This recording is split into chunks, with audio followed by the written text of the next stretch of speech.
আরও এক পুজো কমিটির অনুদান প্রত্যাখ্যান। আরজিকর ঘটনার দৃষ্টান্তমূলক শাস্তি হলে তবেই আগামী বছরে অনুদান নেওয়া হবে। এবার শ্রীরামপুরের মহিলা মিলনচক্র পুজো কমিটি দুর্গাপুজোর সরকারি অনুদান প্রত্যাখ্যান করল। কমিটির প্যাডে লিখে শ্রীরামপুর মহকুমার শাসক ও থানায় জানিয়ে দিয়েছে যে তারাই এবার আরজিকরের ঘটনার প্রতিবাদে দুর্গাপুজোর অনুদান নেবেন না। চিকিৎসকের ধর্ষণ এবং নৃশংস হত্যার বিচার চান তারা।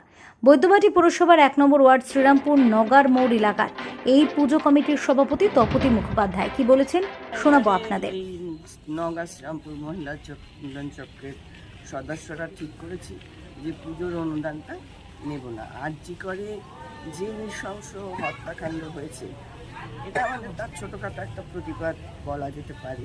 কারণ আমরা তো মায়ের জাত, আমাদের তো সবসময় আমাদের মেয়েদের জন্য চিন্তা হয় যে আমাদের মেয়েরা সেফ কিনা।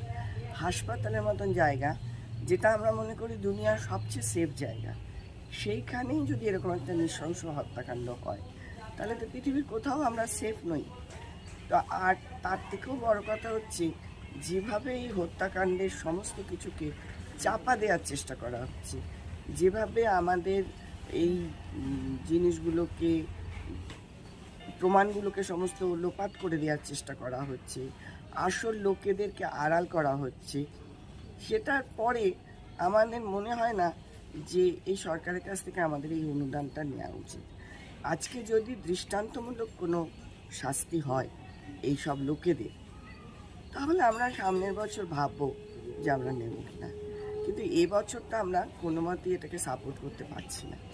কোথায় কোথায় চিঠি দিয়েছেন? আমরা মহকুমা শাসককে দিয়েছি, শ্রীরামপুর থানার আইসিকে দিয়েছি।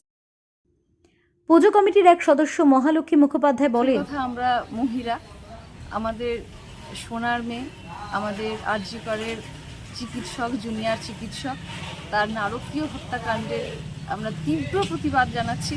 আমরা সরকারি অনুদান চাই, রিপাবলিক নিউজ।